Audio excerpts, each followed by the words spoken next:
Today we're going to talk about the star method. Again, it goes back to the ax squared plus bx plus c, but this time a is not 1. So we're going to have a number in front. The number other than 1 is the coefficient of x squared. And in the star method, let's set up the template first. Called the star method because of that little shape right there. And again, it has the ax squared plus bx plus c. You're going to put an a here. You're going to put another a over here. And please do it just like I'm doing it with the circles. We're going to put an ac here. What does ac mean? When two variables are right next to each other, what does that mean? Multiply. Multiply. And then we're going to put a b down here. So in our first example, example 1, we're going to factor 3x squared plus 17x plus 10. In this case, let's use a different color. A equals what? 3x squared. 3 is the x squared part of A. No, just the 3. What does B equal? 17x. And what is, again, just 17. And what does C equal? 10. C equals 10. So we're going to set up another star here. And even when we put in the numbers, I still want you to put A, AC, and B. I want you to do this on all of your problems tonight on your homework. So what does A equal in this case? 3. 3 and 3. A times C is going to be 3 times 10, which is what? 30. And what does B equal? 17. Now once you have this set up, now this is where it's going to be a little bit like it was yesterday. Because what we're going to look for is we want to know what numbers multiply to equal 30, the A times the C, but add to equal to 17. What numbers multiply to get 30, add to get 17. So let's just start listing some numbers a second. 1 times 30, does that add to 17? No. And hopefully you'll see it right away and you won't even have to go through this, but I'm still going to go through this because I'm modeling, right? The next would be 2 times 15. Oh, wait a minute. What is 2 times 15? 17. So we just count 2 plus 15 is 17. Now, this is where this is different from yesterday. And that these two numbers are going to go in these two open slots. It doesn't matter where you put them. I'm going to go ahead and put the 15 here and the 2 there. You could do the opposite, the 2 and the 15. It doesn't matter where you put it. Then we're going to look at the fractions that we just made. I have a fraction here. Can I reduce this fraction? I can't, but can I reduce this fraction? Yes. You must reduce if you can. Let's write that down too. You must reduce if you can. And so what is this going to reduce to? 1 over 5. And so that's going to be our second one. Now, up here on the top where the A is, put a little X by it.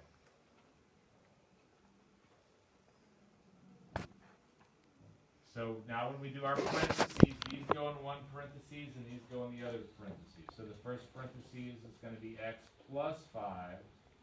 Why is that a plus 5 and not a minus 5? Because it's positive.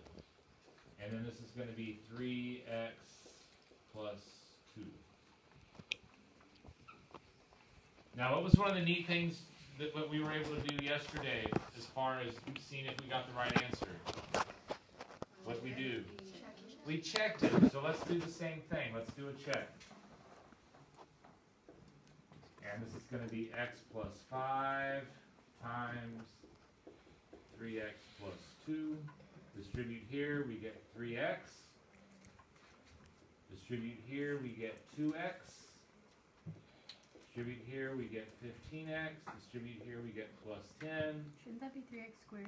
Yes, thank you very much. So we have 3x squared plus 17x plus 10. Is that the same thing we started with? Yes, make sure it's exactly the same thing. Make sure that if both those are pluses, that both of those are pluses. Or if one's a negative, that the negative's in the right place. Any questions about this one right here? Okay, let's go ahead. Does everybody have this written down? Let's go ahead. I'm going to erase this. Let's go ahead and flip it over to the back.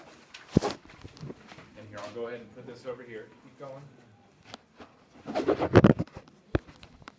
Here's our next one right here.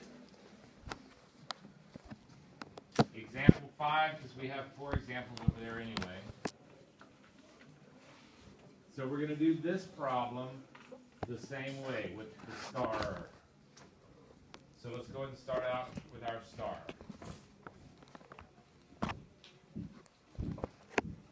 I'm going to go ahead and label the parts. This is A. This is A. What goes up here? AC. What goes down here? B. So what is A in this case? 3. So the 3's go here. What is C? Negative 20. 3 times negative 20 is? Negative 60. And what is B? Negative 11. So now we're looking for two numbers that are going to multiply to equal what? Negative 60. They're going to add to equal negative 11. Now, what numbers? First, since this is a negative number here, what does that tell us about those two numbers? One's positive, one's negative. The only way to get a negative number after you multiply is one's negative. Only one of them. And so since this is a negative 11, what do we know about the larger of those two numbers? It is going to be negative. So that's just things to think about as you go through this. So 1 times negative 60 does not add to get 11. 2 times negative 30 also does not add to negative 11. 3 times negative 20, does that add to negative 11? What's next? 4 times 15. 4 times negative 15, does that add to negative 11? Yes. It does. So we just found our two numbers. 4 plus negative 15 equals negative 11. So these two numbers are going to go right in here. Does it matter where I put the 4 and the negative 15? It doesn't. We'll put the 4 here and the negative 15 here.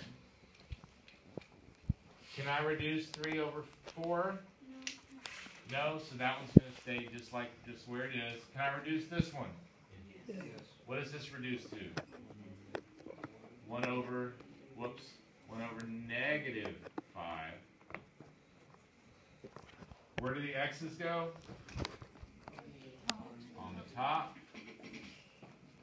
So this is going to be 3x plus 4. And this one is going to be x minus 5. Why is it a minus 5? Because it was negative. So now, what do we need to do now? Am I done? I'm done, but let's check it to make sure. It's really easy to make a little mistake. Checking it will let you know if you need to switch anything around. 3x times x is? 3x times negative 5 is? 4 times x is? 4. And 4 times negative 5 is? Negative 20. So we get the 3x squared minus 11x minus 20. Is that the same thing we started with? It is, so we got it right. Questions about this? Thank you very much.